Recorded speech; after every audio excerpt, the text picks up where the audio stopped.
everybody, this is Jeff with Reverb.com.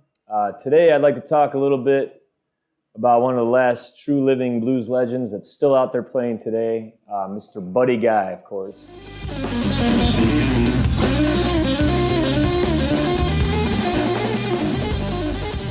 I just saw Buddy Guy play recently, and even though he's in his 80s, he did a 3-hour plus show with his band. You know, the thing I love about Buddy Guy is I don't think Buddy cares too much about perfection when it comes to music. He's a feel player.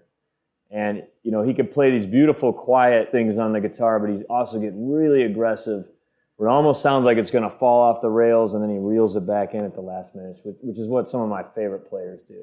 And Buddy's sound, as of recently, of recent years, is actually a pretty aggressive, dirty sound. I'm not sure that he uses any pedals. I don't remember. I think he might just be cranking up the amps. But I just picked a few licks that, you know, you might see other blues players do as well, but they don't do it quite like Buddy does. So I'm going to try and pick up on a few of the things that I've caught with that. Of course, Buddy's trademark guitar would be his polka-dot Stratocaster that you can always see him playing when you go see him live.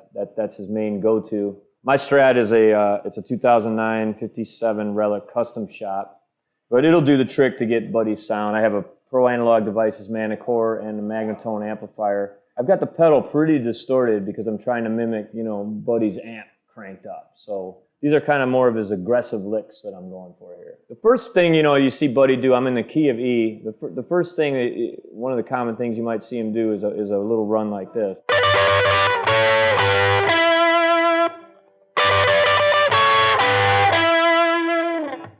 And he has kind of a quick, stingy vibrato. Sometimes it's wide, but when I picked up this particular lick, I noticed it was kind of fast and kind of subtle. It's like that. But what I'm doing here is I'm in the key of E. I'm on the middle pickup position. I think Buddy uses them all, depending on what he's doing. But I'm holding little thirds. So a third here, I'm holding the 10th fret of the high E string, 12th fret of the B string,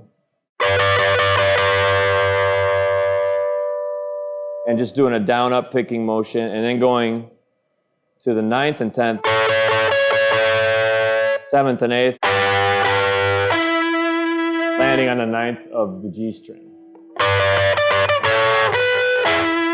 And again, just kind of going for it, not trying to be real exact with it. I'm trying to capture the way Buddy would probably do it.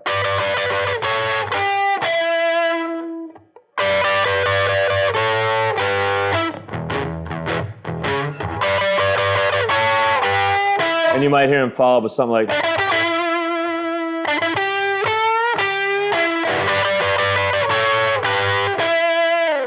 Another thing that I like when Buddy goes up to next, sticking with that concept of the thirds, is when he does one of these. And you can always follow that up.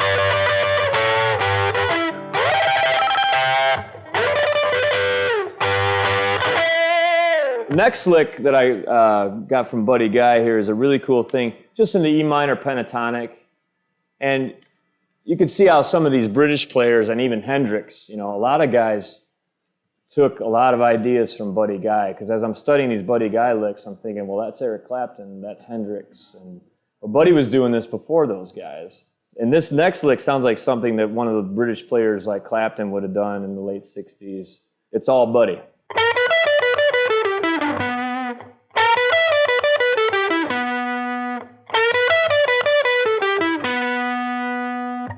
What I'm doing here is I'm bending up at the 14th fret of the G string, a full bend, holding down the 12th fret on the B and E, and then I'm picking 15, 12, 15, 12 on the B string. And this is my favorite part, the way he comes down with the ring finger. 14 to 12 on the G string, and 14 again on the A string. And sometimes when I'm watching him, I can't tell if he's using his middle or ring. He might be going... But either way, it works.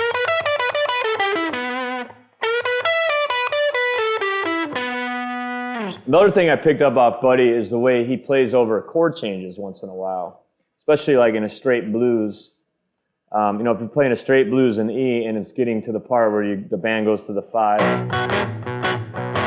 to the 4, to the 1. Well, Buddy, I caught a thing that he did where he played kind of in a B minor, and an A minor, back to E. So he's playing over the 5, over the 4, back to the 1. And the lick was really cool. And then you can do something in E after that. So what I'm doing is I'm just using my ring and my index, starting at the 7th on the B string, and going to the 5th and 7th on the high E. Back to the 5, back to the 7, back to the 5, back to the 7 on the E string.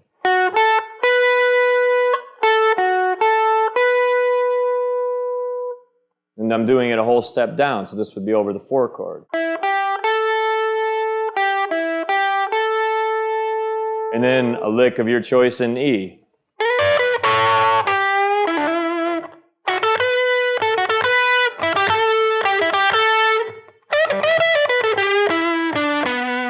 This is a cool little lick that I saw Buddy Guy doing in a version of Sky is Crying. I don't remember what key he was doing it in, but for some reason it stuck an A in my head. But the lick is...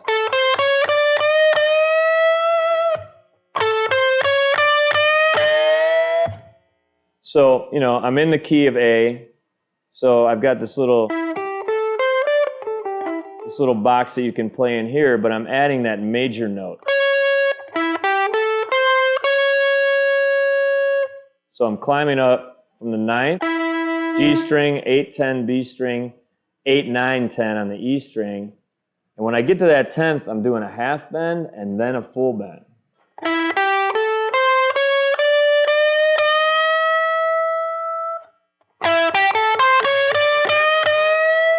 You could follow it up with a number of licks.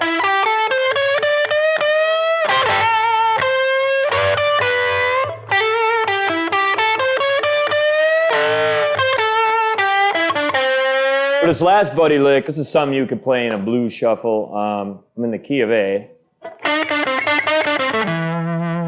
Again, he's doing that cool thing, sometimes with his middle, sometimes with his ring. Sometimes I can't tell, but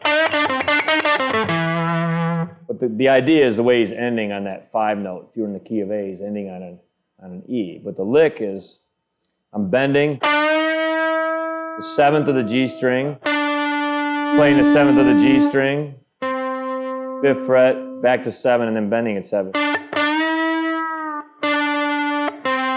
Back to 7, 5, and then 7, 7 on the D and A.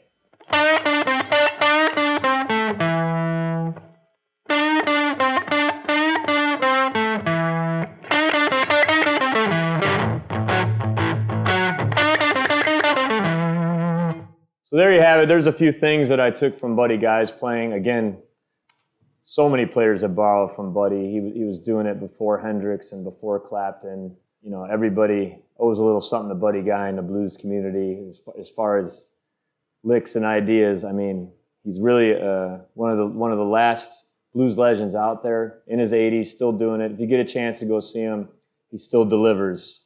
It's a great show. I would definitely take the time to do that. He's got countless records over the years. Check him out. Plenty of stuff on YouTube to watch. So there you go, Buddy Guy. So until next time.